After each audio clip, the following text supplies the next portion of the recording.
Name code right here. I'm Dustin. Welcome to Fantasy Smack Talk, a bi-weekly baseball show. Quick thanks to everyone that helped us reach our goal in Kickstarter. Now you can, that's the last time we'll talk about it for a little while. And so far, at this point in the season, we're far enough along to where you can start putting a lot of stock into this year's numbers. So we want to have a little segment. Can I cut that guy? First guy, Billy Butler. Can you cut that guy? Can I cut that guy? I'm saying no. Kind of depends on your league settings. If it's a big power league, then maybe you just want to go ahead and get rid of him in that scenario. But to me, it's not like he was ever a huge home run hitter and now he's older and can't get the ball over the fence. He was always a bat for average kind of guy. I think he's going to bounce back. I'm saying no, you cannot cut him. Pablo Sandoval, Kung Fu Panda's the next guy. You know, this guy really fell quickly. And my thing is, at this point, what have you done for me? Not just this year, but last year, the year before. And at this point, I think in a lot of cases, you can cut him. I mean, I know it's hard. He's got the name. He had the numbers for a lot of years. Hit a couple home runs in the World Series. At this point, that wasn't even during the fantasy playoffs. I'd say cut him.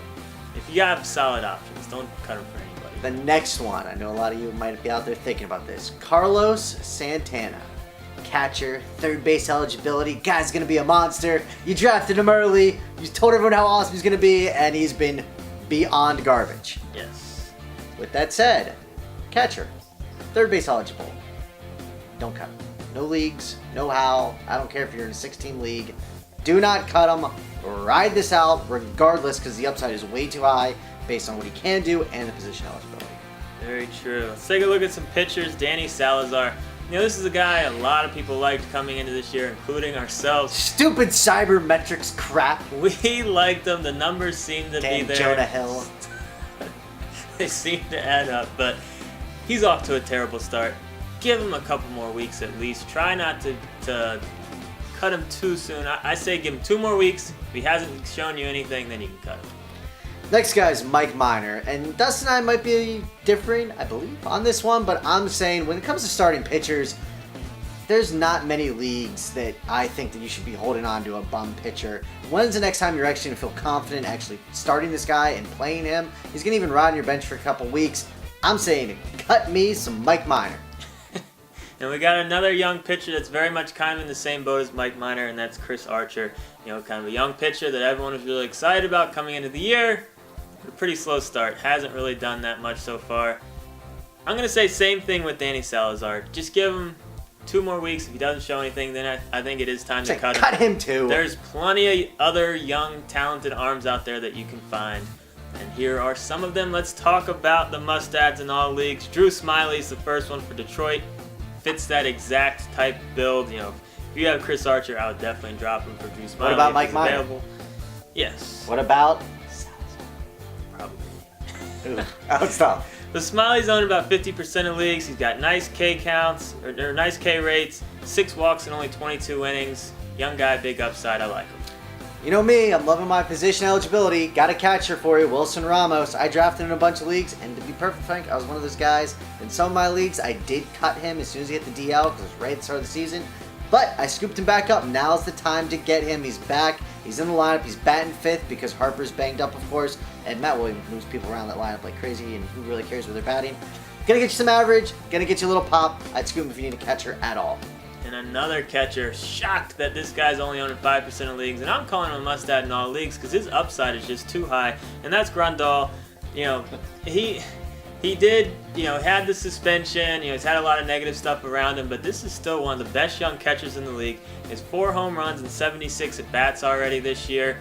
I think the fantasy world needs to give this guy more attention and pick him up in a lot more leagues. All right, we're going to hear about him every week, ladies and gentlemen. Yep. All right, my He's next good. guys, even if he does terrible, we're going to hear about him. Ernesto Fieri, closer. That's right, he got the job back. He's owned in 75% of leagues. He's got the role, so go ahead and scoop him. First shot he got, 1-2-3 batters, got the save. Love that. The next time they had him come in to pitch, it wasn't a save opportunity. It was a tie game, but he gave up a home run and got the loss. Might be on a little bit of thin ice again, but it's worth scooping him. Grab him if you're in one of those 25% of leagues where he is not owned.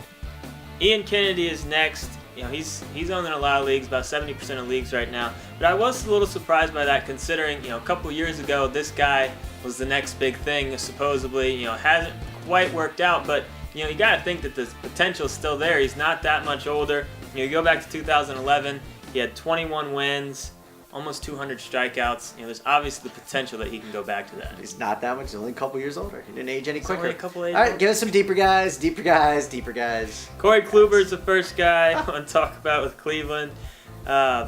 Very impressive over his last few starts. Double-digit Ks in 2 of his last 3 starts. So you don't see that very often for a guy that's only on about 60% of leagues. I'm not totally believing in this guy, but I do think just because of those Ks alone, you got to pay attention to him and maybe pick him up. Next, I got a guy that has above 4 ERA for you. Oh boy. That's Drew Hutchison of the Toronto Blue Jays. Here's the thing about him though. Last 30 days, he's had 34 strikeouts, 5 walks. You It's know impressive. we love those kind of split stats whenever it's heavy, obviously, whenever there's getting a lot more strikeouts, obviously. But I like him. He's a deeper league ad in shallow leagues. Just keep an eye on him. See what he does the next couple starts. That ERA is going to be balloons. People are going to be scared off from him. Just Well, like you know, that. because they sort Just like by that. ERA. They're going to be like, oh, he sucks. But, if that was the first 2 outings and the rest have been Sort solid, by Ks. Sort by Ks. you should sort by Ks, but That's people what do you it by want. ERA. Or wins. That's even worse. Kobe Rasmus is next. This is a still somewhat younger outfielder that the fantasy world has just kind of turned their back on at this point. Only on 50% of leagues. This guy's had solid years in the past. You've loved him. You've always loved Yes, him. he's batting .231 right now. He has 17 extra base hits and 120 at bats. 8 home runs already this year. Even if he gets that average up to around 250 and keeps this even close to this type of power numbers, he's going to be worth owning.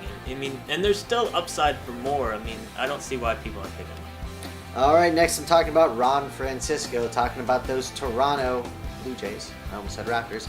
First, third base eligibility, young kid, got called up since he's been in the bigs. He's been playing well. You know how it is, though. Once they get a book on him, regardless, though, you grab him. Once he starts getting some hype, could be instant trade bait. Keeper, dynasty leagues certainly want to grab him for that reasons as well. And the last guy we're going to talk about is George Springer. Youngster. This was a guy that had huge numbers in the minors, got called up, hadn't really done that much so far, but over the last 10 days or so, he's raised his average. 58 points. He is owned about 50% of leagues. A lot of people are thinking he's going to kind of do what he maybe did in the minors, but what, he's making an airplane? I'm going to go with the airplane. Don't judge me. You're going to so judge the airplane. You probably think you're great at doing this, I'm sure. I'm sure George is mad for you interrupting me while I'm trying to talk. Well, about I wasn't talking. I just was calmly doing this by Nameco myself. over here. I'm Dustin. Throw your plane and miss. Until next time.